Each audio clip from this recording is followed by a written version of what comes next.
And thank you so much. I want to start out by playing two bits of sound from both Speaker Boehner and President Obama on staking out what they'd like to see in a deal to get rid of this fiscal cliff. Raising tax rates will slow down our ability to create the jobs that everyone says they want. What I'm not going to do is to extend Bush tax cuts for the wealthiest 2% that we can't afford. Gosh, that doesn't sound like you all are anywhere closer to a deal now than you were prior to the election. Congressman Price, where is there room for compromise here? Well, there certainly is room for negotiation on a real solution, and a real solution includes both revenue increases and spending reductions. The reason we have concern about what the president has talked about and what my friends on the other side of the aisle have talked about is that it doesn't solve the problem. If we take the president's deal that he has brought to the table, you know how many days that pays for the federal government?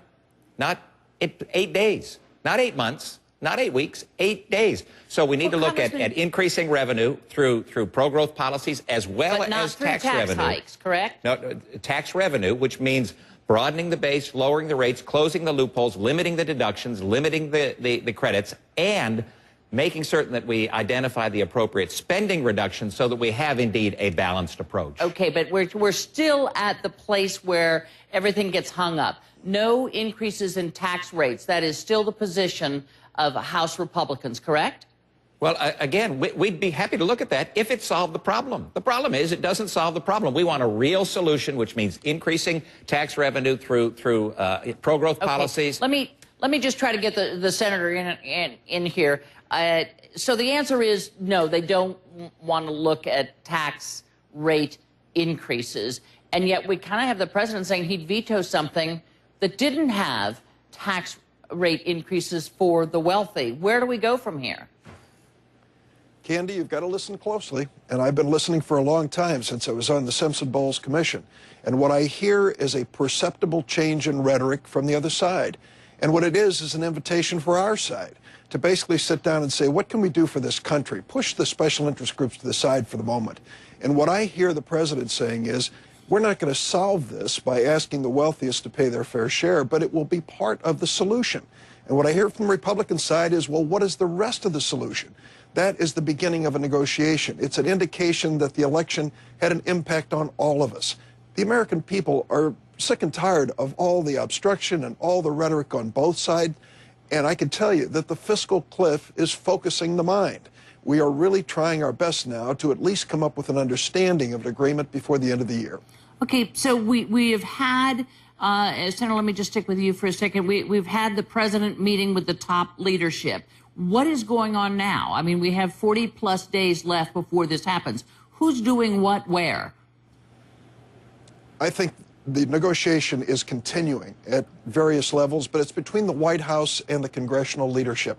They are sitting down now to try to map out a way to avoid sequestration, the automatic spending cuts that were going to take place over the next 10 years. They're also now going to sit down and talk about the revenue side. The president's made his position clear. He's called on the House Republicans to pass what we passed in the Senate, protect middle-income families, all those making less than $250,000 a year. Take them off the hook and tell them, no, your taxes are not going up. Let's get that done before we leave. So, Congressman, are you going to get that done? At least, I think, an agreement. Are you going to get that done before you leave? Again, if that would solve the problem, we'd be happy to look at it. It doesn't make any sense. When I talk to my constituents and folks across this country... I'm sorry to interrupt you, but can I just get, just sort of directly, is that something that you all would do? And it sounds to me like your answer is no, because you don't think it'll work. Is that a correct translation of what you're saying? Tax increases to chase ever higher spending is a fool's errand. What we need to do is have that balanced approach that we've all been talking about, which, again, is increasing revenues through a process of tax reform and then spending reductions. We've had 4 straight years of $1 trillion plus deficits. You can't continue this and have economic vitality, which is what we actually need, pro-growth policies to get this economy rolling, get jobs created again. Senator, again, you're hopeful because you think people have listened to what the American people said, and yet I'm not sure I'm hearing it here. Are you hearing it elsewhere in the halls of Congress, that in fact Republicans will look at specifically raising taxes on those making $250,000 or more? Candy, you have to be careful. If you talk about taxes, they run for the hills. But if you talk about revenue and tax reform, they'll sit still for that conversation. I would say to my friend the congressman, he said that sparing the middle-income families doesn't solve the problem. Well, it solves the problem for middle-income families in America. What it does say is that when it comes to tax increases, let's go to those who can afford to pay. They should pay a little more. They've been blessed with success. They live in the greatest nation on earth. Paying a little bit more to solve this national problem, part of the solution, is not unreasonable. But we do have to cut spending. We do have to look at entitlement reform that doesn't threaten the existence of important programs like Medicare and Medicaid. Congressman, go ahead. If I may, I'm pleased to hear the senator talk about spending reductions, because there haven't been specifics put on the table by the other side. And that's exactly where this negotiation process is right now.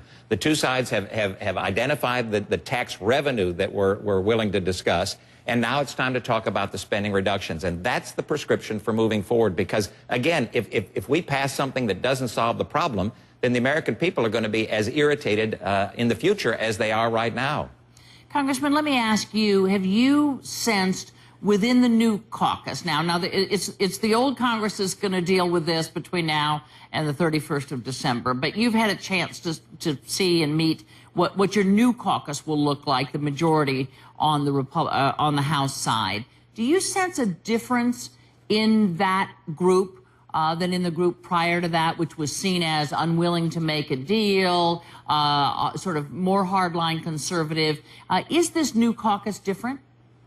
Well, I think the difference is that every member of our caucus appreciates that this fiscal crisis, this challenge that we have, is ever closer. And that's why we need to negotiate through this process and make certain that we come up with a solution, a real solution that will actually solve the problem. Kicking the can further down the road, which is one of the things that we hear out of Washington all the time, will no longer be acceptable to either the American people or to the challenges that we have to get this economy rolling again and get jobs created. Senator, there's been some thought, and on your side as well, that perhaps $250,000, that if you could get the House to go along with something, that perhaps $250,000 is too low to be raising taxes, that maybe you could make it a genuine millionaire's tax that might be more palatable. What about something like that? Candy, we're carping on a trifle here. If we want to protect the middle-income families, $250,000 of income for a family is a reasonable number. To go up to $1 million, I'm not sure what we're proving with that. There has to be revenue on the table, and those 2% or 1% of the highest wage earners in America who are doing well should pay a little bit more. And I think most of them that I speak to are willing to do it if they know it's part of an agreement that will genuinely reduce the deficit. Keep in mind, our goal here is not just to reduce the deficit and debt, but to spring this economy so that it moves forward, creating jobs and expanding businesses. I think that's going to happen if we have this bipartisan agreement. Congressman Price, go ahead. Yeah, the increased tax rate that the senator just referred to doesn't only hit individuals, it hits nearly 1 million small businesses.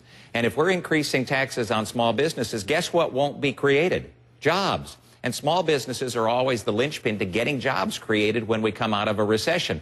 And so why would we adopt a policy that punishes job creators? Ernst & Young says it would end up in about 700,000 jobs being lost. That doesn't seem like a wise idea. So, again, we want to solve the problem with real solutions, not just political rhetoric that we've tended to hear on the campaign trail. It's time to get down to work. Senator Durbin, the last word is yours. I take it you're going to disagree. This sounds a lot like the arguments I heard before the election. Candy, it sounds like the debate that you moderated between Governor Romney and President Obama. 97% of small businesses are spared with a $250,000 limit in terms of tax increases. What we're talking about are people who are making a lot of money, lawyers and investment bankers and those who are in Subchapter S corporations who can pay a little more, for goodness sakes, if it means moving the economy forward. It's time to take these old arguments and set them over here and talk about a new day, a new approach. That's what the election was all about. Senator Durbin, Congressman Price, thank you both so much for joining us this morning. I appreciate it. Thanks, Candy.